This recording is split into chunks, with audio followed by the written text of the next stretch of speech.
नमस्कार दोस्तों, स्वागत है आपका स्टडी फॉर सिविल सर्विसेज में। वीडियो को पूरा देखिए। कोई भी आपका फीडबैक है, कोई सजेशन है, तुरंत वीडियो में कमेंट करके जरूर बताइए। अच्छा लगे तो वीडियो लाइक जरूर कर लीजिए और ऐसे वीडियो लगातार फ्री में पाने के लिए चैनल को तुरंत सब्सक्राइब कर लीजिए और बेल आइकन को जरूर टैप कर लीजिए ताकि आगे भी सारे वीडियो आपको मिलते रहे। यूट्यूब में फॉलो करते हैं तो प्लीज ये वाला फ्री टेलीग्राम चैनल जरूर ज्वाइन कर लीजिएगा। सारे नोटिफिकेशन, सारे अपडेट यहीं पे आते हैं, ध्यान रखिएगा। स्टडी फॉर सिविल सर्विसेज का कोई भी पेड ग्रुप अगर आपको ज्वाइन करना है तो सिर्फ 85648096960609797523864455 यही नंबर है हमारे, सिर्फ जहां पे कॉल या व्हाट्सएप कर सकते हैं। इंस्टाग्राम पे हमारा पेज जरूर फॉलो कर लीजिएगा, स्टडी फॉर सिविल .सर्विसेज है। ट्विटर पे हमको जरूर फॉलो कर लीजिएगा, @study for civil। इस वीडियो में हम अपनी मेंस आंसर राइटिंग प्रैक्टिस की सीरीज को कंटिन्यू रखेंगे और एक नया मेंस के पर्सपेक्टिव से इंपॉर्टेंट टॉपिक क्वेश्चन के फॉर्म में डिस्कस करेंगे। तो चलिए आगे बढ़ते हैं और एक नए टॉपिक को क्वेश्चन के फॉर्म में कवर करते हैं।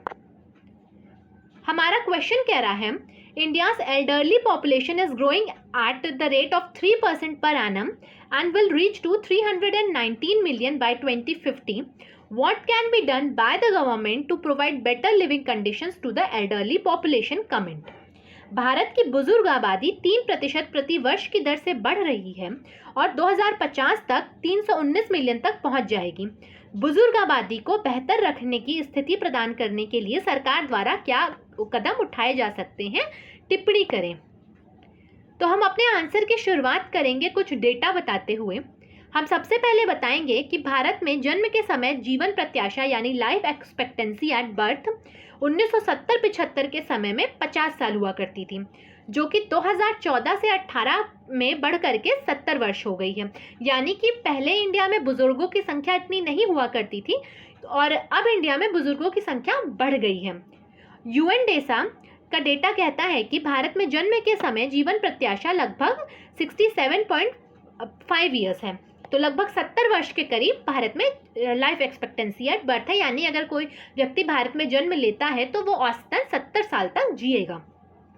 एक अन्य डेटा कहता है कि भारत में बुजुर्गों की आबादी 2031 तक 195 मिलियन हो जाएगी और 2050 तक ये आबादी बढ़ के 300 मिलियन होने वाली है। यानी कि अब भारत में बुजुर्ग आबादी बढ़ने वाली है। हमने इसके पहले के वीडियो में भारत के डेमोग्राफिक डिविडेंड या जनसांख्यिकी लाभांश के बारे में बात करी थी और हमने समझा था कि इंडिया का डेमोग्राफिक डिविडेंड किस तरीके से बढ़ रहा है, यानी इंडिया में वर्किंग एज पॉपुलेशन किस तरीके से बढ़ रही है। लेकिन उसमें हमने ये भी देखा था कि इकोनॉमिक सर्वे का डेटा कहता है कि लगभग 2041 तक इंडिया का डेमोग्राफिक डिविडेंड घटने लगेगा और जो हमारी एल्डरली पॉपुलेशन है वो बढ़ने लगेगी। तो इस टाइम पे अब नीड आ गई है कि आने वाले समय के लिए सरकार अभी से कदम उठाना शुरू कर दे और जो इंडिया की एल्डरली पॉपुलेशन बढ़ रही है उनको अच्छी लाइफ कंडीशंस मिल सके, इसके लिए प्रयास किए जाएं।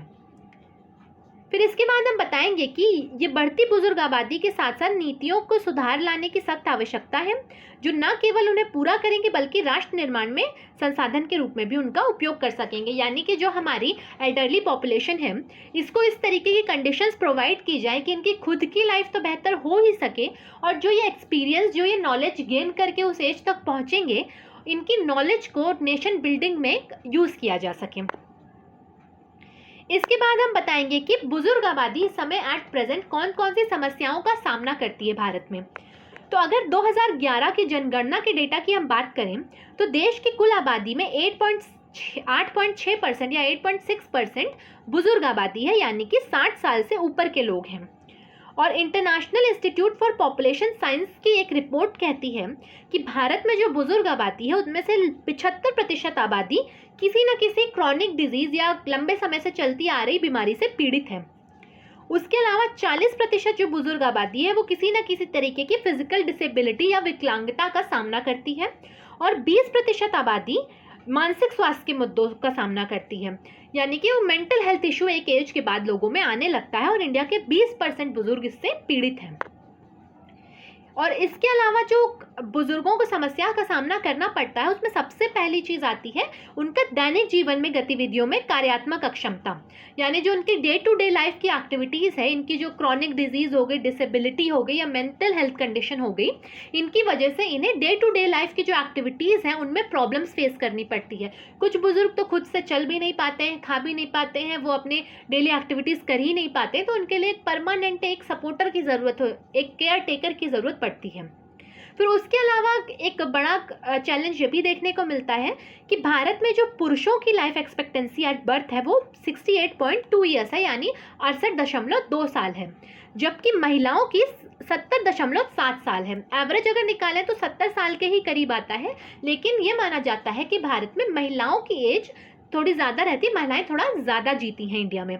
तो अब क्या होता है इससे कि जो ओल्ड एज होती है उसमें महिला अकेली रह जाती है, हस्बैंड की डेथ हो जाती है, महिलाएं अकेली रह जाती हैं और उनकी देखभाल का कोई साधन नहीं होता है, क्योंकि जो उन्होंने कुछ अर्निंग नहीं की होती है, क्योंकि पुराने समय में महिलाएं इतना ज़्यादा इन्वॉल्व नहीं हुआ करती थी कामों में, वो इतना ज़्यादा फाइनेंशियल इंडिपेंडेंट नहीं होती थी, तो उसके बाद उनके पास रिसोर्सेज नहीं बचते हैं कि वो खुद को सस्टेन कर पाएँ। उसके अलावा कोई उनके पास सपोर्ट भी नहीं होता है। तो महिलाओं की संख्या बुजुर्ग पुरुषों से अधिक है, बुजुर्ग महिलाएं, और महिलाओं को काफ़ी ज़्यादा प्रॉब्लम्स फेस करनी पड़ती हैं। अगर कोई पुरुष है वो तो एक तरीके से अपनी पेंशन पे रह सकता है, या अगर उसने कोई गवर्नमेंट जॉब नहीं की है, पेंशन नहीं है, तो भी कुछ ना कुछ करके अपना खर्च निकाल सकता है, लेकिन महिला ऐसा नहीं कर पाती है, वो भी इस ओल्ड एज में। तो महिलाओं को काफ़ी ज़्यादा प्रॉब्लम का सामना करना पड़ता है क्योंकि वो अकेली रह जाती हैं। इसके अलावा अपर्याप्त वृद्धावस्था सुरक्षा और स्वास्थ्य देखभाल प्रणाली, यानी कि एक तो ओल्ड एज के लोग हैं वो सिक्योरिटी का काफ़ी ज़्यादा प्रॉब्लम फेस करते हैं। आप बहुत सारे केसेस ऐसे सुनेंगे कि बुजुर्ग दंपति थे या कोई बुजुर्ग रहता था घर में अकेले, उस घर में चोर घुस गया, उनका मर्डर कर दिया, तो सिक्योरिटी की बहुत प्रॉब्लम है इंडिया में। ओल्ड एज लोगों को जो सिक्योरिटी मिलनी चाहिए वो उन्हें नहीं मिल पा रही है। इसके साथ ही साथ हमारा हेल्थ केयर इंफ्रास्ट्रक्चर उनके हिसाब से नहीं है। अभी जो कोविड-19 के समय देखा गया कि जो बुजुर्गों पे ज़्यादा अटैक किया इस बीमारी ने, और हमारा हेल्थ इंफ्रास्ट्रक्चर पूरा क्रम्बल कर गया और जो उन्हें सुविधा मिलनी चाहिए थी वो नहीं मिल पाई। तो अब टाइम आ गया है कि जो एल्डरली फ्रेंडली हमारा इकोसिस्टम है, हमारा हेल्थ केयर सिस्टम है, उसे बनाया जाए और बुजुर्गों को वो लाइफ, वो डिग्निटी मिल सके जो वो डिजर्व करते हैं।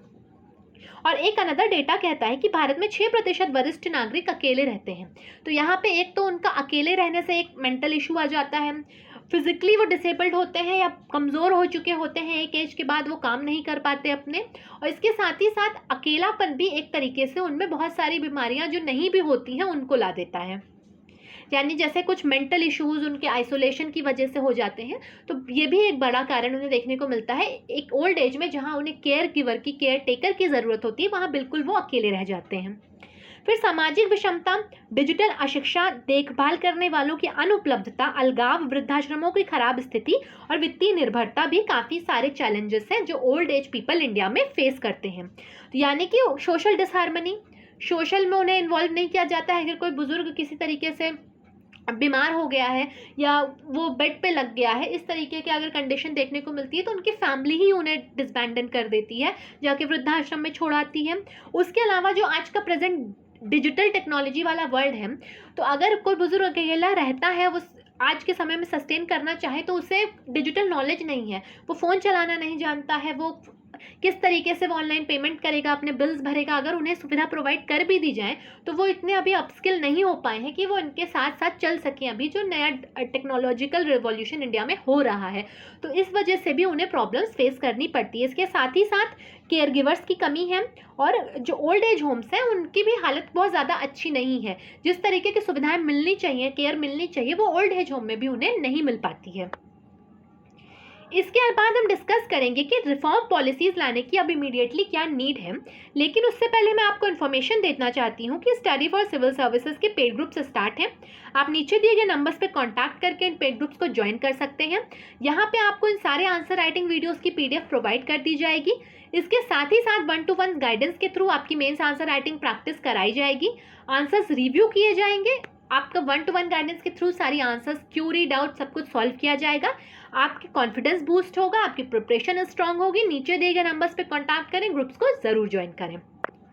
तो चलिए अब हम डिस्कस करते हैं कि सुधार लाने की या रिफॉर्म लाने की क्या ज़रूरत है एल्डरली फ्रेंडली पॉलिसीज़ में।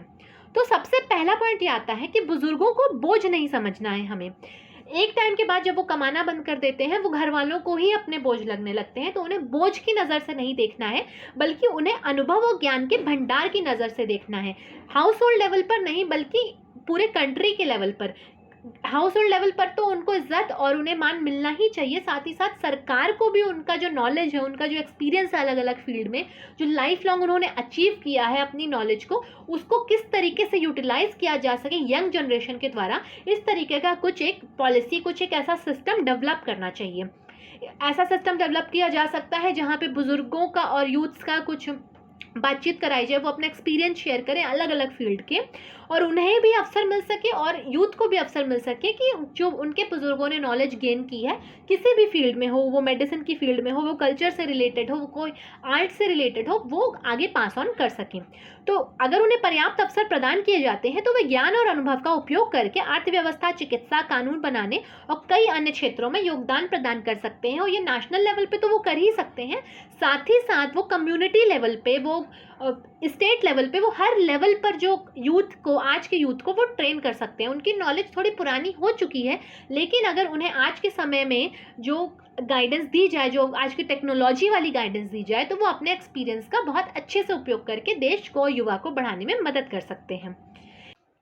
इसके अलावा सिल्वर इकोनॉमी को बढ़ावा देने के लिए भी ज़रूरत है रिफॉर्म्स लाने की। सिल्वर इकोनॉमी क्या होता है? बेसिकली सिल्वर इकोनॉमी पूरी तरीके से जो बुजुर्गों से रिलेटेड जो गुड्स एंड सर्विस होते हैं, जो इक्विपमेंट्स होते हैं, बुजुर्गों का परचेजिंग पोटेंशियल, उनके परचेजिंग पावर को ध्यान में रख करके सिल्वर इकोनॉमी को डेवलप किया जाता है। तो इसमें बेसिकली जो सिल्वर इकोनॉमी में जो भी गुड्स एंड सर्विसेज जो कुछ भी होता है, वो बुजुर्गों को ध्यान में रख करके बनाई गई होती हैं। तो इंडिया की सिल्वर इकोनॉमी को भी बढ़ावा मिलेगा अगर बुजुर्गों का पोटेंशियल बढ़ता है, बुजुर्गों की कंडीशन सुधरती है। तो इसके अलावा हम देखेंगे कि क्या क्या चुनौतियां हैं। हमने पहले समझा कि बुजुर्ग इंडिया में क्या क्या प्रॉब्लम्स फेस करते हैं, इसके बाद हम समझेंगे कि इस तरीके की पॉलिसी को इम्प्लीमेंट करने में क्या क्या चुनौतियां का सामना सरकार को करना पड़ सकता है।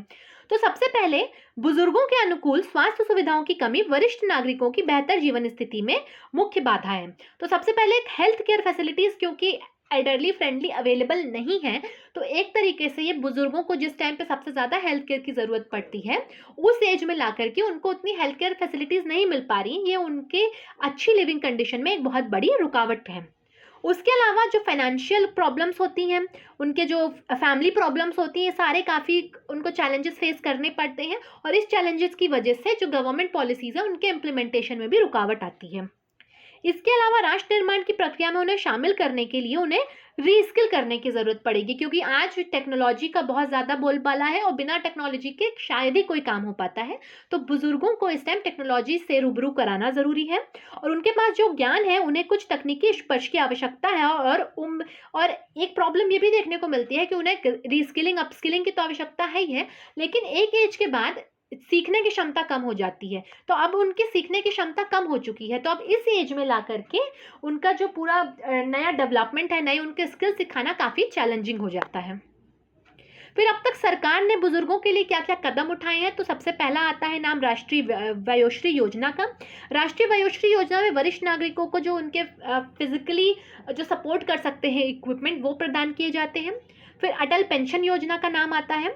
आपको कमेंट सेक्शन में बताना है कि अटल पेंशन योजना में एंटर करने की एज लिमिट क्या है और ये किस ईयर में लॉन्च की गई थी।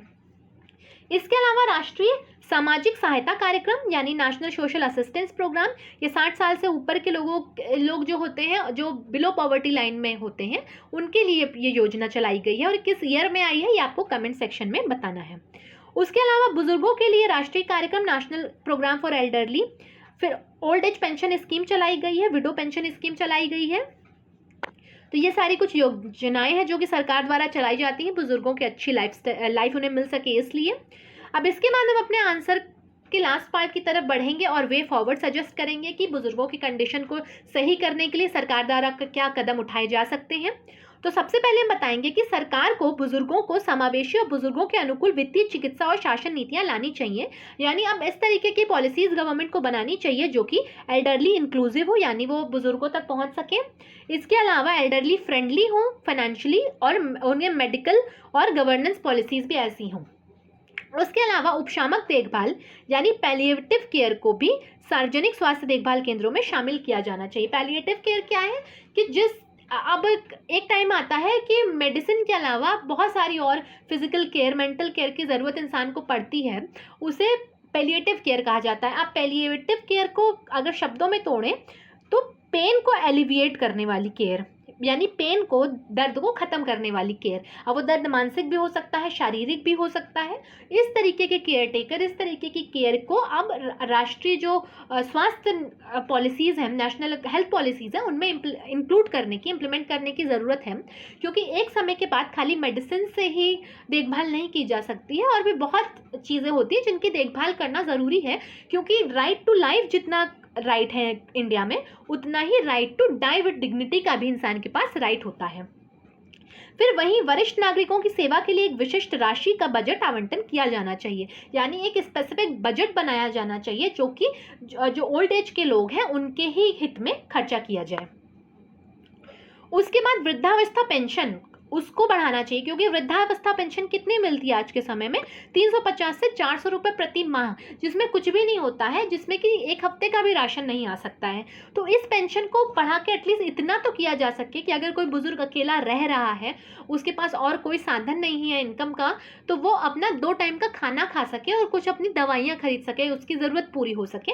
इतना मिनिमम अमाउंट इस योजना के अंदर होना चाहिए, और ये तभी होगा जबकि एक स्पेसिफिक बजट डेडिकेट किया जाएगा।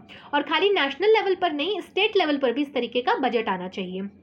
फिर अन्य क्षेत्रों में बुजुर्गों को प्राथमिकता देने की नीति अपनाई जानी चाहिए, जैसे कि कोविड-19 टीकाकरण के दौरान अपनाई गई थी।